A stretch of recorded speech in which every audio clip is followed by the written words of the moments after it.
ایک صوبے میں ضم کہی گئی ہے اور وہ تاریخی لحاظ سے اپنی الگ شناخت، اپنی قومیت اور دھرتی کو الگ کرنا چاہتے ہیں تو اصولی طور پہ ان کا وہ حق بنتا ہے، لیکن ایسی حرکت سندھ میں نہیں ہو سکتی۔ سندھ میں کسی اور کا حصہ نہیں ہے۔ سندھ صدیوں سے سندھ رہی ہے۔ سب سے جھونی قوم سندھی ہے۔ قبل از مسیح 5 سال قبل از مسیح ان کی تاریخ ہے، اس سے بھی آگے۔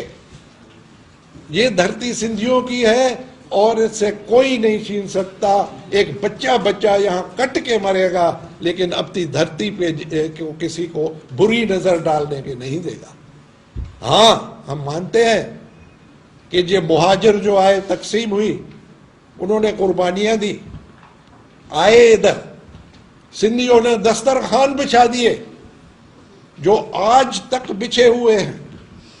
اس دسترخوان پہ بیٹھ کر وہ مالا مال بن گئے ہیں، وہ رولنگ کلاس ہے، وہ گورنر بنتے ہیں، وہ صدر بنتے ہیں، وہ جرنیل بنتے ہیں، وہ چیف سیکرٹری بنتے ہیں، بڑا کاروبار، بینکرز ہیں، زمیندار ہیں، بزنس مین ہیں، وپاری ہیں، سب کچھ ہے۔